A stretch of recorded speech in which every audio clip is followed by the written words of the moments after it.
जब ये मुल्क अंग्रेजों की जंजीरों में जकड़ा हुआ था, जब हिंदू और मुसलमान को एक दूसरे से बांटा जा रहा था, तब दो नौजवान उठे, एक हिंदू एक मुसलमान। नाम था राम प्रसाद बिस्मिल और अशफाक उल्ला खान। इनकी कहानी सिर्फ आजादी की नहीं, बल्कि भाईचारे, वफा और कुर्बानी की कहानी है। राम प्रसाद बिस्मिल का जन्म हुआ 11 जून 1997 को उत्तर प्रदेश के शाहजहांपुर में। बचपन से ही तेज दिमाग, ओजस्वी भाषण और दिल में आग। उन्होंने कम उम्र में ही नए क्रांतिवान के बीज बो दिए थे। वो शायर भी थे।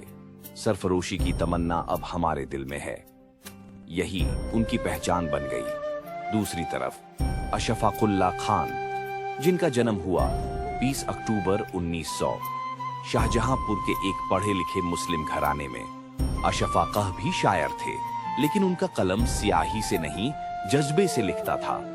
वो कहते थे, हम जिएंगे तो वतन के लिए और मरेंगे भी वतन के लिए। शुरुआत में बिस्मिल को भरोसा नहीं था कि कोई मुसलमान क्रांति में साथ देगा, लेकिन जब अशफाक से मिले तो सब बदल गया। अशफाक ने बिस्मिल की एक कविता पढ़ी और कहा, अगर हिंदू ऐसे हो तो मैं हर हिंदू को भाई मान लूं।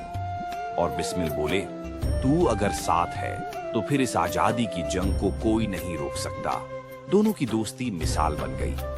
ना मजहब देखा, ना नाम, बस मकसद देखा, आजादी। साल था 1925। हिंदुस्तान सोशलिस्ट रिपब्लिकन एसोसिएशन यानी के तहत इन्होंने अंग्रेज सरकार से सीधा टकराव लिया। पैसे की जरूरत थी, हथियारों की जरूरत थी। फैसला हुआ, अंग्रेजों की ट्रेन जो सरकारी खजाना ले जाती है, उसे लूटा जाए। 9 अगस्त की शाम को काकोरी स्टेशन के पास सब तैयारी हो गई। ट्रेन आई, सिग्नल दिया गया, ब्रेक लगे, छापो। और फिर बिस्मिल ने पहली गोली चलाई। अशफाक ने बैग काटे, साथियों ने पैसे उठाए। काकोरी कांड ने पूरे देश को हिलाकर रख दिया। काकोरी कांड के बाद अंग्रेजों ने जाल बिछाया। बिस्मिल को शाहजहांपुर से पकड़ा गया और अशफाक दिल्ली में गिरफ्तार हुए। दोनों पर मुकदमा चला।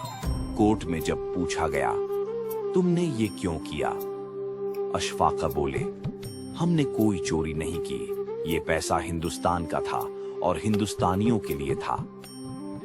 फांसी की तारीख तय हुई 19 दिसंबर 1927।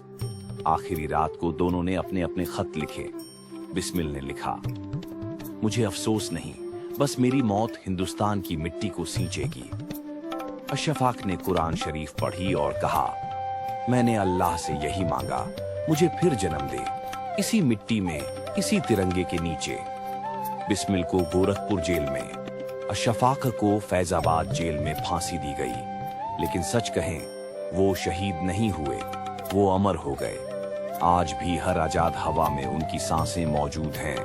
आज भले ही स्कूल की किताबों में नाम छोटा लिखा हो, लेकिन जो जानते हैं वो जानते हैं कि हम ये दो नाम इनकलाब के मंदिर की दो मजबूत दीवारें हैं। जब भी कोई कहता है वंदे मातरम या इनकलाब जिंदाबाद, तो बिस्मिल और अशफाक की रूहें मुस्कुरा देती हैं। ये कहानी नहीं, एक कसम है कि हम अपने हीरो को कभी ना भूलें, क्योंकि उन्होंने मजहब नहीं देखा, वतन देखा।